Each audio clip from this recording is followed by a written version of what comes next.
चैतन्यविष्टं साधनं तथा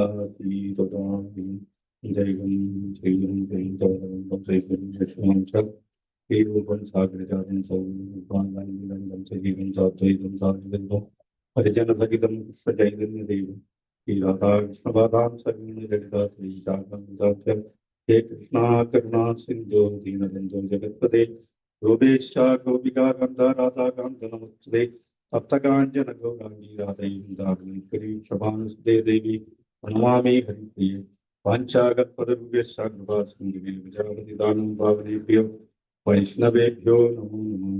जय श्री कृष्ण चैतन्य प्रभु नित्यानंद श्री अद्वैत गदाधर श्रीवासादि गौरभक्तवृंद।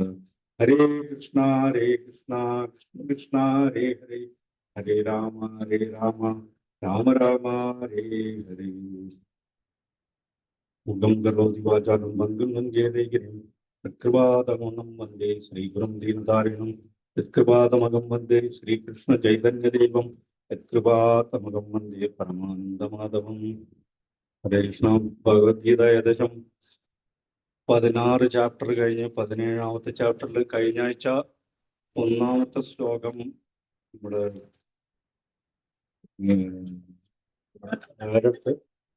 പ്രസിദ്ധാനന്ദ പ്രഭു 1ാമത്തെ ശ്ലോകം തുടങ്ങി വെച്ചു. 2ാമത്തെ ശ്ലോകത്തിലാണ് ഇന്നത്തെ ഇതിലും ഈ ലാസ്റ്റ് 16-ലെ 23-ലും ഈ 1ാമത്തെ ശ്ലോകം ഒരേ കാര്യങ്ങളാണ് ഏകദേശം പറയുന്നത്. ഇവിടെ യേ ശാസ്ത്രവിധി ഉത്സൃജ്യ വർത്തതേ കാമകാരത ന സിദ്ധിം അവാപ്നോതി ന സുഖം ന പരാംഗതി. അതേപോലെ തന്നെ അതേ ശാസ്ത്രവിധി ഉത്സൃജ്യ ഭഗവാൻ പറഞ്ഞതിന് അർജുനൻ ചോദിക്കണേ യേ ശാസ്ത്രവിധി ഉത്സൃജ്യ യജന്തേ ശ്രദ്ധാന്വിത തേഷാം നിഷ്ഠ തൂക്ക കൃഷ്ണ സത്വ മഹോ രജസ്തമ. അതായത് ഭഗവാൻ പറഞ്ഞു ഇവിടെ ശാസ്ത്രം എന്ന് പറയുന്നത് നമുക്ക് ഈ ഭഗവത്ഗീത ഭാഗവതം ഇതാണ് പ്രധാന ഗ്രന്ഥങ്ങളാണ് നമ്മുടെ പ്രധാനപ്പെട്ട ശാസ്ത്രങ്ങൾ. അതിൽ നിന്ന് നമുക്ക് ഈ ഭഗവത്ഗീതയിൽ തന്നെ പറയുന്നുണ്ട് നമുക്ക് ഗുരുപരമ്പര. ആ ഗുരുപരമ്പര വഴി നമ്മൾ അംഗീകരിക്കപ്പെട്ട ആ ഗുരുപരമ്പര വഴി ഇത് കേൾക്കുകയും പഠിക്കുകയും നിരന്തരം അതുമായിട്ട് ഈ ഗ്രന്ഥവുമായിട്ട് ബന്ധപ്പെട്ടിരിക്കുമ്പോൾ അങ്ങനെ ചെയ്യുന്നതാണ് ശാസ്ത്രവിധി. ആ ശാസ്ത്രവിധികളെ ഉപേക്ഷിച്ച് സ്വന്തം തന്നിഷ്ടത്തിൽ ചെയ്യുന്ന ഒരാൾക്ക് ആ 23ാമത്തെ ശ്ലോകത്തിൽ എന്താന്ന് പറയുന്നത് വെച്ചാൽ സുഖം പോലും നമുക്ക് എന്താണോ സുഖം എന്ന് പറഞ്ഞാൽ ഏത് തരത്തില ശാരീരികമായിട്ടും മാനസികമായിട്ടും ഏത് സുഖം പോലും നമുക്ക് പ്രാപ്തമാവില്ല. അതുകൂടാതെ ന പരാംഗതി പറഞ്ഞ ആ ഭഗവാനിലേക്കുള്ള ആ ലക്ഷ്യപ്രാപ്തി, വൈകുണ്ഠ ലോകങ്ങളിലേക്ക് അല്ലെങ്കിൽ ഗോലോക വൃന്ദാവനത്തിലേക്കുള്ള ആ വഴി, ആ ലക്ഷ്യപ്രാപ്തി കൂടി നമുക്ക് നഷ്ടപ്പെടും പറയുന്നു. അപ്പൊ അങ്ങനെയുള്ള ഒരു വ്യക്തി ഈ ശാസ്ത്രവിധി ഉപേക്ഷിക്കുന്ന ഒരു വ്യക്തിയുടെ ഗതി എന്തായിരിക്കുന്ന അർജുനൻ 1ാമത്തെ ശ്ലോകത്തിൽ ചോദിക്കുന്നത്. അതിന്റെ 2ാമത്തെ ശ്ലോകത്തിന്റെ ഭാഗം പിന്നെ ഇതിൽ പ്രഭുപാദർ ആദ്യത്തെ ഈ 17ാമത്തെ അധ്യായത്തിന്റെ ഒരു സംക്ഷിപ്തം പറയേണ്ടത് അതുകൂടി ഞാനിവിടെ വായിക്കാം. ശ്രദ്ധാവയവങ്ങൾ 17ാമത്തെ ത്രിഗുണങ്ങളുമായി ബന്ധപ്പെട്ടതും അവയിൽ നിന്ന് ഉരുത്തിരിയുന്നതുമായ 3 തരം വിശ്വാസങ്ങളുണ്ട്. രജസ്തമോ ഗുണങ്ങളിൽ അധിഷ്ഠിതമായ വിശ്വാസമുള്ളവർ ചെയ്യുന്ന കർമ്മങ്ങൾ നശ്വരങ്ങളായ പ്രതിഫലങ്ങളെ ഭൗതിക ഫലങ്ങളെ നൽകുന്നുള്ളൂ. അതേസമയം സാത്വികമായ ധർമ്മശാസ്ത്രങ്ങൾ അനുസരിച്ച് ചെയ്യുന്ന കർമ്മങ്ങൾ ഹൃദയത്തെ ശുദ്ധീകരിക്കുകയും കൃഷ്ണനിലുള്ള ഉറച്ച വിശ്വാസവും ഭക്തിയും ഊട്ടിയുറപ്പിക്കുകയും ചെയ്യുന്നു. അപ്പൊ ഈ സത്വഗുണം എന്ന് പറയുന്നത് നമുക്ക് ഈ 3 ഗുണങ്ങളാണ് നമ്മളെ ഈ പ്രകൃതിയിൽ നമ്മൾക്ക് ഈ മനുഷ്യജന്മം എടുത്താലും ശരി, മൃഗത്തിന്റെ എന്ത് ജന്മത്താലും മൃഗങ്ങൾക്ക് പൂർണ്ണമായിട്ടും തമോ ഗുണത്തിലാണ് മൃഗങ്ങൾ.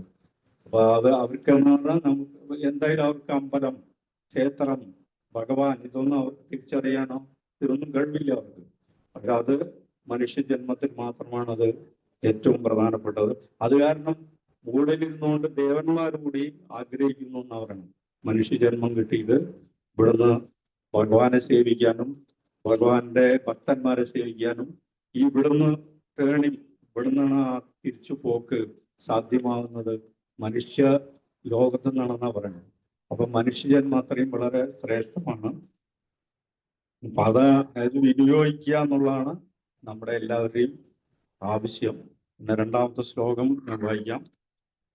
ശ്രീ ഭഗവാൻ ഉവാച ത്രിവിധ ഭവതി ശ്രദ്ധ ദേഹിനാം സാ സ്വഭാവജ സാത്വകീ രാജസി ച ഏവ താമസി ചേതി ത്വാം ശൃണു. ശ്രീ ഭഗവാൻ ഉവാച ത്രിവിധ ഭവതി ശ്രദ്ധ ദേഹിനാം സാ സ്വഭാവജ സാത്വകീ രാജസി ച ഏവ താമസി ചേതി ത്വാം ശൃണു. ശ്രീ ഭഗവാൻ ഉവാച ത്രിവിധാ ഭവതി ശ്രദ്ധ ദേഹിനാം സാ സ്വഭാവജ സാത്വകീ രാജസി ച ഏവ താമസി ചേതി ത്വാം ശൃണു. അതിന്റെ വാക്കർത്ഥം ശ്രീ ഭഗവാൻ വാച, ശ്രീ ഭഗവാൻ പറഞ്ഞു, ദേഹിനാം ദേഹികൾക്ക് സ്വസ്വഭാവജ ആ സ്വഭാവജമായ ശ്രദ്ധ വിശ്വാസം ത്രിവിധ ഏവ മൂന്ന് വിധമായി തന്നെ ഭവതി ഭവിക്കുന്നു. സാത്വികി എന്നും രാജസി എന്നും താമസി എന്നും താം അതിനെ ആ ശ്രദ്ധയെ ശൃണു കേട്ടുകൊള്ളു. ഈ മൂന്ന് ഗുണങ്ങള് എങ്ങനെയാണ് പ്രവർത്തിക്കുന്നത്, ഈ ജീവജാലങ്ങളിൽ എങ്ങനെയാണ് പ്രത്യേകിച്ച് നമുക്ക് മനസ്സിലാക്കേണ്ടതാണ്. മനുഷ്യനൊക്കെ മനസ്സിലാക്കാൻ പറ്റൂ ഈ ത്രിഗുണങ്ങളുടെ ആ കലർപ്പ് എങ്ങനെ വരുന്നതാണ്. നമുക്ക് ത്രിഗുണങ്ങൾ എങ്ങനെയാണ് കലർപ്പ് വരുന്നത്. ഒരു ഉദാഹരണത്തിന് ഞാൻ വേറെ പ്രധാനപ്പെട്ട നമ്മുടെ ഭക്തന്മാരുടെ സീനിയർ ഭക്തന്മാരുടെയും നമ്മുടെ സന്യാസിമാരുടെ ക്ലാസ്സിൽ കേട്ടതാണ്. നമുക്ക് ഏറ്റവും രാവിലെ ചെയ്യുന്ന ഉത്പാദർ തന്ന ആ 3:30 നമ്മൾക്ക് 3 മണിക്ക് എണീച്ച് 3:15 ജപം, അത് ഈവൻ നമ്മുടെ ഏത് ശാരീരിക അവസ്ഥയിലായാലും, നമ്മൾ അസുഖത്തിലാണെങ്കിൽ കൂടെ കൈയും കാലും എല്ലാം വൃത്തിയായിട്ട് കഴുകിയിട്ട് നമുക്ക് ഭഗവാന്റെ ശുദ്ധനാമം ജപിക്കാം. അതാണ് ഏറ്റവും സത്വഗുണത്തിലുള്ള ഫസ്റ്റ് അത്. അപ്പൊ അതിനാണ് നമുക്ക് ഈ ജപം ചെയ്യാനും പിന്നീടുള്ള നമുക്ക് ആ മംഗളാരതി ഇതുപോലുള്ള ആ സത്സംഗങ്ങൾ കൂടുന്നതിനൊക്കെ പ്രാധാന്യം ശ്രീല പ്രഭുപാദ് പറഞ്ഞു തന്നത്. അത് നമുക്കത് 7 മണി വരെ പ്രഭുപാദ് പറഞ്ഞത് 7 മണി വരെ നിൽക്കുന്നു.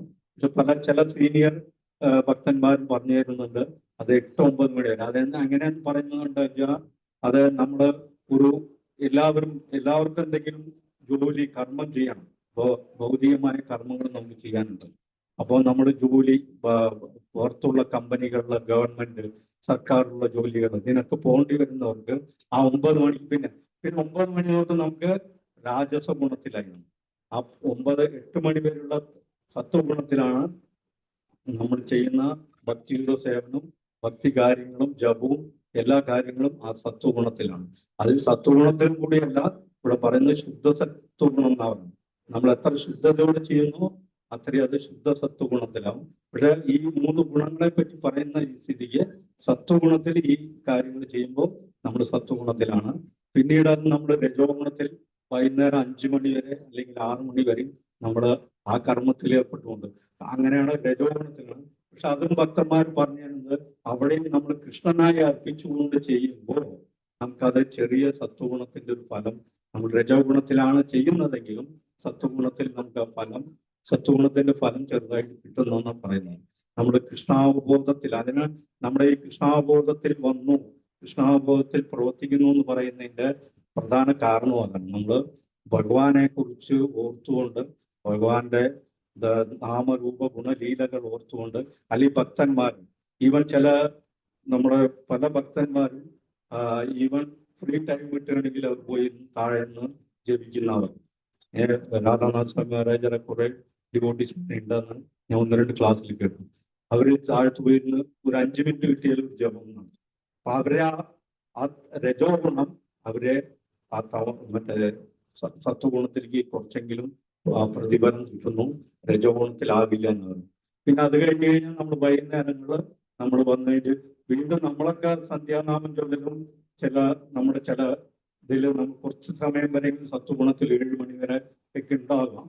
പക്ഷെ വീണ്ടും നമ്മൾ രാത്രിയിൽ ഉറങ്ങത്തുന്ന പറഞ്ഞ് അത് തമോ ഗുണം പൂർണ്ണമായാണ്. അപ്പൊ ഈ തമോ ഗുണബാധിതരാണ് പൂർണ്ണമായിട്ട് എപ്പോഴും പകലോ രാത്രിയെല്ലാം ഉറങ്ങിക്കൊണ്ടിരിക്കുന്നതാണ് ചില പ്രഭുപാദം പറഞ്ഞത്.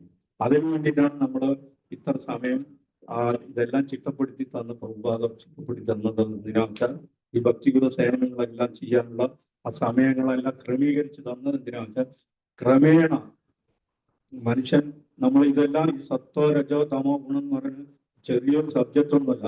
ഇത് എത്ര ജന്മാന്തരമായിട്ട് നമ്മൾ പ്രവർത്തിച്ച് നമ്മൾ മൃഗജന്മത്തിൽ പോയപ്പോൾ പൂർണ്ണ തമോ ഗുണത്തിലായിരുന്നു. പിന്നെ മനുഷ്യജന്മം വരുമ്പോൾ ഇതെല്ലാം മിക്സായിട്ടാണ് നിൽക്കുന്നത്. സത്വഗുണത്തിലേക്ക് നമുക്ക് വരാൻ ഒരിക്കലും സാധ്യമല്ല. സാധാ ഒരാൾക്ക് എത്ര പ്രയത്നിച്ചാലും ആകില്ല. പക്ഷെ അത് സത്സംഗം, ഭക്തന്മാര്, പിന്നെ ഗുരുവിനും ഭഗവാനിലുള്ള പൂർണ്ണ വിശ്വാസം കൊണ്ട് മാത്രമേ ഞാൻ ആ ഭാവാർത്ഥം ഒന്ന് വായിക്കാം. അത് കഴിഞ്ഞിട്ട് അതിലത്തെ കുറച്ചുകൂടി ഒന്ന് പറയാൻ 10 മിനിറ്റ് കൂടിയാണ്. ഹരേ കൃഷ്ണ. ഭാവാർത്ഥം ബൈസ് ഡിവൈൻ വിവർത്തനം ബൈസ് ഡിവൈൻ ഗ്രേസ് എസ് ഭക്തി വേദാന്ത സ്വാമി സ്വഭാവിക. ശ്രീ ഭഗവാൻ പറഞ്ഞു, ശരീരസ്ഥനായ ജീവാത്മാവ് പൂർവാർജിത പ്രകൃതി ഗുണങ്ങൾക്കനുസരിച്ച് അതിന്റെ വിശ്വാസം സാത്വികമോ രാജസികമോ താമസികമോ ആയിത്തീരുന്നു. ഇതിനെപ്പറ്റി കേൾക്കൂ. ഭാവാർത്ഥം ബൈ ഡിവൈൻ ഗ്രേസ് ഭക്തിവേദാന്ത സ്വാമി സ്വഭാവിക ജയ്. ഭാവാർത്ഥം: ശാസ്ത്രോക്ത നിയമങ്ങളും നിബന്ധനകളും അറിഞ്ഞിട്ടും അലസത കാരണം അവയെ അനുസരിക്കാത്തത് ഭൗതിക പ്രകൃതിയുടെ ത്രിഗുണങ്ങളാൽ നിയന്ത്രിതരാകയാലാണ്. സത്വരജത്തമോ ഗുണങ്ങളിലുള്ള തങ്ങളുടെ പൂർവകർമ്മങ്ങൾ അനുസരിച്ച് ഒരു പ്രത്യേക ഗുണത്തോടു കൂടിയ സ്വഭാവം അവർക്ക് കിട്ടും. ജീവാത്മാവിന് പ്രകൃതിയുടെ വ്യത്യസ്ത ഗുണങ്ങളോടുള്ള സമ്പർക്കം ഇടതടമില്ലാതെ തുറന്നു പോരുന്ന ഒന്നാണ്. ഇങ്ങനെ ഭൗതിക പ്രകൃതിയെ ബന്ധപ്പെട്ടിരിക്കുന്നതുകൊണ്ട് ഭൗതിക ഗുണങ്ങളുമായുള്ള സംസർഗത്തിനനുസരിച്ച് വിവിധ രീതിയിലുള്ള മനോഭാവങ്ങൾ ജീവാത്മാവിനുണ്ടാവുന്നു. വിശ്വാസിനായ ഒരു ആധ്യാത്മിക ഗുരുവുമായി ബന്ധപ്പെട്ട് അദ്ദേഹത്തിന്റെ നിബന്ധനകൾക്കും ശാസ്ത്ര പ്രമാണങ്ങൾക്കും അനുസരിച്ച് ജീവിച്ചാൽ ഈ സ്വഭാവം മാറ്റാൻ സാധിക്കും. ക്രമേണ രജസിൽ നിന്ന് തമോ ഗുണത്തിൽ നിന്നോ തമോ ഗുണത്തിൽ നിന്നോ സാധ്യതയിലേക്ക് ഉയരാം. പ്രകൃതിയുടെ ഒരു പ്രത്യേക ഗുണത്തിലുള്ള അന്ധവിശ്വാസം കൊണ്ട് ആർക്കും പരിപൂർണ നേടാൻ കഴിയില്ലെന്നർത്ഥം. വിശ്വാസിനായ ഒരു ആധ്യാത്മിക ഗുരുവുമായി സഹവസിച്ച് സശ്രദ്ധമായും ഉയർന്ന ഗുണത്തിലേക്ക് സ്വയം ഉയർത്തപ്പെടണം. ഇവിടെ നമ്മൾ മുമ്പിൽ 4-ാം അധ്യായത്തിൽ തന്നെ പറയുന്നുണ്ട്, തദ്വിദ്ധി പ്രണിപാതേന പരിപ്രശ്നേന സേവയം. ആ ഗുരുവിനെ എങ്ങനെയാണ് സമീപിക്കേണ്ടത്, ഗുരുവിനെ എങ്ങനെയാണ് നമ്മൾ സേവിക്കേണ്ടത്, ആ ഗുരുവിനെ സേവിച്ച് നമ്മൾ ചോദ്യങ്ങൾ ചോദിച്ചുകൊണ്ട് മനസ്സിലാക്കിക്കൊണ്ട്. ചോദ്യം പറഞ്ഞാൽ അദ്ദേഹത്തിന്റെ ബുദ്ധിയോ അറിവിനെ അളക്കാനല്ല, അത് അദ്ദേഹത്തിന്റെ വളരെ എളിമ നമ്മളെ ഭഗവത്ഗീത ഭാഗവത ശാസ്ത്രങ്ങൾ പഠിപ്പിക്കുന്നതിന് ഏറ്റവും താഴ്ന്ന എളിമ. ദാസാനുദാസൻ നമ്മള് ചില ചൈതന്യ മഹാപ്രഭു പറഞ്ഞ ആ തത്വത്തിലേക്ക് വരണമെങ്കിൽ, ആ എളിമ വരണമെങ്കിൽ നമ്മൾ ഈ ശാസ്ത്രം നിരന്തരം പഠിക്കുകയും ബന്ധപ്പെടുകയും കൊണ്ടിരുന്നാൽ മാത്രമേ നമുക്ക് ആ എളിമ നമുക്ക് വരൂ. ആ എളിമ എന്ന് പറയുന്ന ഒരു ഗുരുവിൽ നമ്മൾ വിശ്വസിപ്പിച്ച് ആ ഗുരുവിൽ നിന്ന് കേൾക്കണം. ഇവിടുത്തെ ചില പ്രഭാവങ്ങളിൽ ഭാവാർത്ഥം ചെറുതാണെങ്കിലും വളരെ അർത്ഥങ്ങളെല്ലാം ഉൾക്കൊള്ളിച്ചുകൊണ്ടാണ് പറയുന്നത്. എന്താണ് പറയുന്നത്? വിശ്വാസ്യനായ ഒരു ആധ്യാത്മിക ഗുരു. അത് പറയുന്നത് നമ്മൾക്ക് ഈ നമ്മുടെ കൃഷ്ണാവബോധത്തിൽ ഇസ്കോണില് നമുക്ക് ഈ ഗുരു പരമ്പരയെ പറ്റി ബുക്കിൽ തന്നെ പറഞ്ഞു തന്നിട്ട് അത് പ്രഭുപാദർ വരെ എത്തി നിൽക്കുന്നതാണ് നമുക്കിവിടെ പറഞ്ഞു തന്നിരിക്കുന്നത്. പ്രഭുപാദർക്കും ശേഷവും പ്രഭുപാദർ കുറെ ഡയറക്റ്റ് പ്രഭുപാദർ പറഞ്ഞിട്ട് എന്നെയും എന്റെ ശിഷ്യന്മാരെ ഞാൻ ശിഷ്യത്വം കൊടുത്ത അവരെയും നിങ്ങൾ ഭഗവാന് തുല്യമായിട്ട് ഭഗവാന്റെ ശക്തി അവരെ വിശ്വസിച്ചുകൊണ്ട് ഭഗവാനിലുള്ള വിശ്വാസം പോലെ തന്നെ ആ ഗുരുവിലും വിശ്വാസം ഉറപ്പിച്ചുകൊണ്ട് അവര് പറയുന്ന വാക്കുകൾ വളരെ പ്രാധാന്യം കൽപ്പിക്കണമെന്ന് ചില പ്രഭുപാദർ പറയുന്നുണ്ട്. ഇവിടെ വിശ്വാസനായ ഗുരു, ആധ്യാത്മിക ഗുരു എന്ന് പറയുന്നതിന്റെ അധ്യാപനം. ഈ ആധ്യാത്മിക ഗുരു നമുക്ക് വേറെ ഭൗതിക വിദ്യാഭ്യാസത്തിൽ നമുക്ക് കുറെ ഗുരുക്കൾ ഉണ്ടായിട്ടുണ്ടാവും. നമ്മൾ സ്കൂളിൽ പഠിക്കുമ്പോൾ ഗുരുക്കള്, അത് കുറച്ച് കഴിഞ്ഞ് കഴിഞ്ഞാൽ ചെറിയ LP സ്കൂളിലൊരു അധ്യാപകനായിരിക്കാം, പിന്നെ അത് കഴിഞ്ഞ് കഴിഞ്ഞാൽ UP സ്കൂളിലൊരു അധ്യാപകൻ വരും, പിന്നെ അത് കഴിഞ്ഞ് കഴിഞ്ഞാൽ നമുക്ക് ഹൈസ്കൂളിലൊക്കെ അധ്യാപനം വരും. പിന്നെ അത് കഴിഞ്ഞാൽ നമുക്ക് കോളേജിലൊക്കെ അധ്യാപനം വരും. പിന്നീട് പോസ്റ്റ് ഗ്രാജുവേഷന് വേറെ എന്തെങ്കിലും പഠിക്കുമ്പോൾ അപ്പുറം അവിടെയൊക്കെ വ്യത്യസ്ത ഗുരുക്കന്മാരാണ്. പക്ഷെ നമ്മുടെ ഈ ആധ്യാത്മിക ഈ ശാസ്ത്രങ്ങൾ പഠിക്കാൻ, ഭഗവാന്റെ ശാസ്ത്രങ്ങൾ പഠിക്കാൻ ഒരേ ഒരു ഗുരുവെ നമുക്കുള്ളൂ. അതാണ് ഇവിടെ ആധ്യാത്മിക ഗുരു എന്ന് പറയുന്നതിന്റെ പ്രാധാന്യം പറയുന്നത്. ആ ആധ്യാത്മിക ഗുരുവിന് അത്രയും പ്രാധാന്യം കൽപ്പിക്കും. മറ്റേവർ അവരെയും നിന്ദിക്കണമെന്നോ അവരെയും ബഹുമാനിക്കണമെന്നല്ല പറയുന്നത്. അവരും ഭൗതികമായി അവരുടെ ഒരു അവരുടെ കഴിവ് നമ്മളിൽ പ്രകടമാക്കുന്നത് കൊണ്ടാണ് നമുക്ക് എന്തെങ്കിലും പഠിക്കാനോ, നമുക്ക് ഇപ്പൊ റിസർച്ച് ചെയ്യുന്ന ഒരു കുട്ടിക്ക് ആ അധ്യാപകൻ കൊടുത്ത ആ കഴിവിന്റെ അനുസരിച്ചിട്ട് അവൻ ആ റിസർച്ചിൽ മുന്നോട്ട് പോകുന്നു. അതുപോലെ തന്നെയാണ് നമ്മൾ ഈ ആധ്യാത്മിക ശാസ്ത്രം എത്ര അതായത് ഈ നമുക്ക് ചില ഭൂപാദർ പഠിപ്പിക്കുന്നത് നമുക്ക് തനിയെ ഇരുന്ന് ഒരിക്കലും പഠിക്കാൻ സാധിക്കില്ല. ഒരിക്കലും നമുക്ക് തനിയെ പഠിക്കാൻ സാധിക്കില്ല. അതിനാണ് ഇവിടെ വിശ്വാസനായ ആധ്യാത്മിക ഗുരുവുമായി ബന്ധപ്പെട്ട് അദ്ദേഹത്തിന്റെ നിബന്ധനകൾക്കും ശാസ്ത്ര പ്രമാണങ്ങൾക്കും അനുസരിച്ച് ജീവിച്ചാൽ ഈ സ്വഭാവം, അതായത് ആ രജോ തമോ ഗുണങ്ങൾ മാറ്റാൻ സത്വഗുണത്തിലേക്ക് ഉയരാൻ സാധിക്കും. സശ്രദ്ധമായും ഉയർന്ന ഗുണത്തിലേക്ക് സ്വയം ഉയർത്തപ്പെടാം എന്നുള്ളത് ചില പ്രഭാതമാണ്. അപ്പൊ നമ്മളും എല്ലാവരും നമ്മുടെ കൂടിയിരിക്കുന്ന എല്ലാ ഭക്തന്മാരും അതിൽ തന്നെയാണ് പ്രയത്നിക്കുന്നത്. നമ്മൾ സത്വഗുണത്തിൽ ഉയരാനും ഭഗവാനെ കുറിച്ച് കേൾക്കാനും ഭഗവാന്റെ ഭക്തി കാര്യങ്ങൾ ചെയ്യാനും. അപ്പൊ അത് നമുക്ക് എല്ലാവർക്കും ഇവിടെ ഉച്ചി സ്പോണിലാണെങ്കിലും ശരി, നമ്മുടെ കേരളത്തിൽ എവിടെയാലും ശരി, ഇന്ത്യയിലോ ലോകത്ത് എവിടെയാലും ശരി, എല്ലാ ഭക്തന്മാർക്കും അത് സാധ്യമാകട്ടെ എന്ന് ഗുരുവിനോടും ഭഗവാനോടും നമുക്ക് പ്രാർത്ഥിക്കാം. അപ്പൊ ഇത്രയൊക്കെയാണ് ഇതില് ചെറിയൊരു കാര്യമാണ്. പക്ഷെ ഈ സബ്ജക്റ്റ് ചെറുതൊന്നുമല്ല. സത്വരജ തമോ ഗുണങ്ങൾ പറയുന്നത് നമുക്ക് ചെറുതായിട്ട് ചെറിയൊരു കാര്യം കൂടി ഞാൻ പറയാം. നമ്മുടെ ഇനിയിപ്പോ വരുന്ന ഇനി അങ്ങോട്ടുള്ള ശ്ലോകങ്ങളൊക്കെ പറയുന്നുണ്ട്. നമ്മള് സത്വഗുണത്തിലായിരിക്കുമ്പോൾ ഏത് ഭക്ഷണ രീതി നമ്മൾ സ്വീകരിക്കണം, രജോ ഗുണത്തിലാകുമ്പോൾ നമ്മൾ ഏത് ഭക്ഷണ രീതിയിലായിരിക്കും, പിന്നെ തമോ ഗുണത്തിലാകുമ്പോൾ ഏത് ഭക്ഷണ രീതി ആയിരിക്കും. അതേപോലെ വസ്ത്രാധരണം, നമുക്കിപ്പോ ഈ ശ്രീലപ്പുൽപാദർ ഈ നമ്മുടെ ഇസ്കോണിലെ ഈ വസ്ത്രാധാരണമൊക്കെ മാതാജിമാര് സാരി ഉടുത്ത് തലയില് സാരി പൊതിച്ചിട്ട് നമുക്ക് സാരി തലയിൽ കൂടി ഇട്ടിട്ട് വേണം ഓരോ ഈവൻ നമ്മള് തുളസി പ്രദക്ഷിണം കൂടെ ചെയ്യുമ്പോൾ അതൊക്കെ ചെയ്യുന്ന, അങ്ങനെ ഓരോ ചിട്ടയായിട്ടുള്ള ഒരു കാര്യം പറഞ്ഞു തന്നത് അത് വെറുതെ നമ്മൾ ആരെങ്കിലും കാണിക്കാനോ പ്രകടിപ്പിക്കാനോ വേണ്ടിയിട്ടല്ല. അത് വരുന്ന എല്ലാവരും ആ ചിട്ട പാലിച്ചുകൊണ്ടും അവർ ആ ചിട്ടയിൽ പോകുന്നു. അല്ലെങ്കിൽ എന്താണ്, എല്ലാവർക്കും അവനവന്റെ തന്നിഷ്ടം ഇവിടെ പറയുന്നത്, ആ ശാസ്ത്രവിധി അല്ലാതെ തന്നിഷ്ടത്തിൽ ചെയ്യുന്നത്.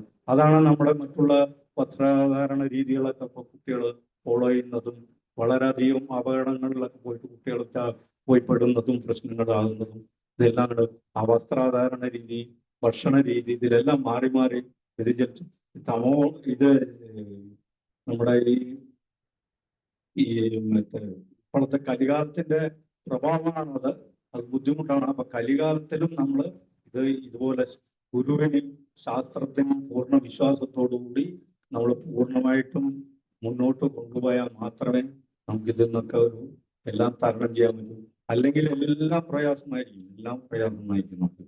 ഈ എല്ലാം രജോഗുണത്തിലും തമോ ഗുണത്തിലും തന്നെ വരും. നമ്മളിപ്പോ ഈ ഇതൊന്നും ആ കാലത്തുള്ള നമുക്ക് പ്രഭുപാദർ തന്നിട്ടുള്ള ചിട്ടവട്ടങ്ങളും നമ്മൾ ചെയ്യുന്നില്ല വെച്ചാൽ, അതും ചെയ്യുമ്പോൾ പ്രഭുപാദനും നമ്മൾ പല സീനിയർ ഡിവോട്ടീസും പറഞ്ഞിട്ടുണ്ട്, നമ്മൾ മൊബൈലിനെ എവിടെയെങ്കിലും ദൂരം കൊണ്ടുവയ്ക്കുന്ന, അത് ജപിച്ചുകൊണ്ടിരിക്കുന്ന മൊബൈൽ നോക്കി കഴിഞ്ഞാൽ നമുക്ക് ആ രജോൺ നമ്മൾ ഇതിൽ പോയിട്ട് മറ്റേ ഫേസ്ബുക്കിലും മറ്റു വാട്സപ്പിലും പല മെസ്സേജുകളും ഇങ്ങനെ നോക്കിക്കൊണ്ടിരുന്നു കഴിഞ്ഞാൽ നമ്മൾ പിന്നെ അത് രജോ ഗുണത്തിലേക്കും തമോ ഗുണത്തിലേക്കും പോകും.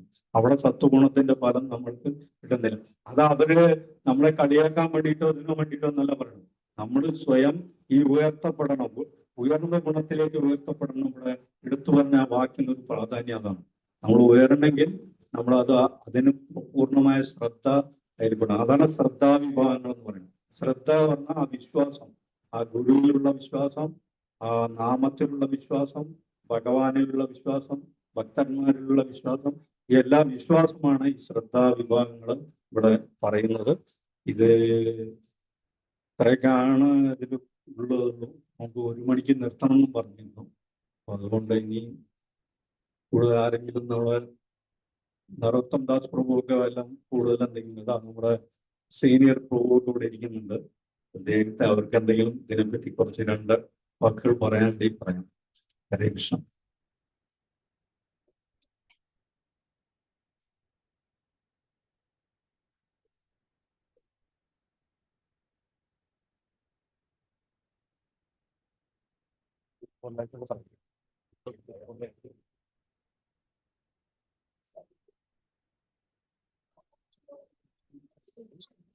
സംശയം ചോദിച്ചുള്ളൂ. എന്നെക്കാളും സീനിയർ മാതാജി ഇരിക്കുന്നത് അവിടെ, ഗുണമാല മാതാജി, അതുപോലെ എല്ലാ മാതാജിമാരും സീനിയർ ഡിവോട്ടീസ് ഉണ്ട് ഇവിടെ.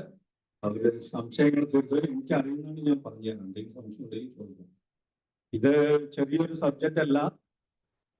രജതമോ ഗുണങ്ങള് സത്വഗുണത്തിൽ വരിക, ശുദ്ധസത്വഗുണത്തിൽ വരിക എന്നുള്ളത് വളരെയധികം ഈ ഒരു അരമണിക്കൂറുള്ള ചെറിയൊരു വാക്കുകൊണ്ടൊന്നും എത്തപ്പെടുന്ന ഒരു സബ്ജക്റ്റ് ഒന്നല്ല. അത് വളരെയധികം ഗഹനമായ സബ്ജക്റ്റാണ്. അത് നമുക്ക് നിരന്തരമായ നമ്മുടെ പ്രക്രിയ, ഭക്തിയുത സേവനം, ഭക്തന്മാരുമായിട്ടുള്ള ബന്ധം, ഭഗവാനുള്ള ഭക്തിയുത സേവനം, ഇങ്ങനെ വിശ്വാസം, ഗുരു ഭക്തിയുത സേവനത്തില് ഭക്തന്മാരുള്ള ആ വിശ്വാസം, ശ്രദ്ധ, ആ 9 കാര്യങ്ങൾ പറയുന്നുണ്ട് നമുക്ക് ഇതിൽ വരുന്ന ഓരോക്കത്ത.